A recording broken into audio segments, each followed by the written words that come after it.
Í þessu myndbandi ætla ég að fara yfir hvernig á að framkvæma barkaþræðingu með barkakýlisjá. Til þess notum við barkakýlisjá. Við erum með barkarennu. Við notum þennan leiðara til þess að auðvelda okkur að stýra barkarennunni niður. Við smyrjum bæði leiðarann og endan á barkarennunni með sleipiefni svo hann renni betur niður. Þegar barkarennun kom á sinn stað þá festum við hana niður með því að nota þessa köffsprautu sem blæs upp köffin sem er á endanum á barkarennunni.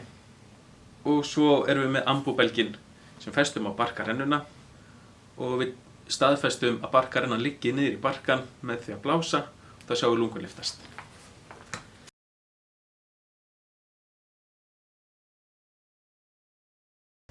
Við komum okkur síðan í stöðu við höfuðið á sjúklingnum. Höldum á barkakýlisjánni með vinstri hendi og höllum höfði sjúklingsins öll aftur. Notum svo hægri hendina til að opna munninn og tökum svo barkakýlisjána og látum blaðið renna niður hægri hluta tungunnar niður að barkaflöki. Slétta hliðin á barkakýlisjánni rennur eftir tungunni liggur þannig að skaftið fer í átt að bringu. Þar ýtum við tungunni upp og aðeins til vinstri, þá ættu að sjá raddböndin.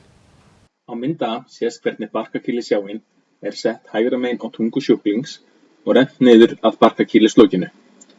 Á mynd B, C og D sést hvernig við beitum barkakýlisjánni með því að ýta tungunni frá okkur, en notum hann ekki líkt og kúbein með því að draga hana til okkar.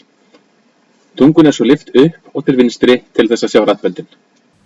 Svo passa okkur að taka ekki skaftið til okkar, til þá getur komið álag á tennurnar og við heyrum þennan smell, þá gerum ráð fyrir því að tennurnar brotni.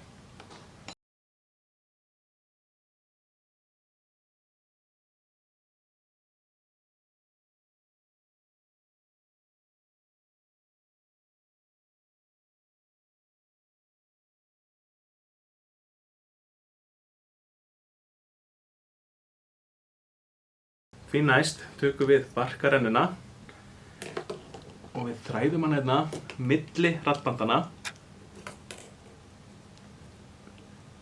Þegar rennan er komin á milli raddbandana þá þarf að fjarlægja leiðarann.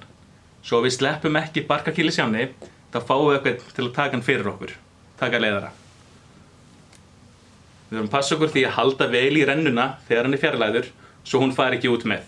Komið barkarennur almennilega fyrir, blásið upp köffin og svo staðfestum við hvort þetta liggi rétt með því að sjá lungun lyftast.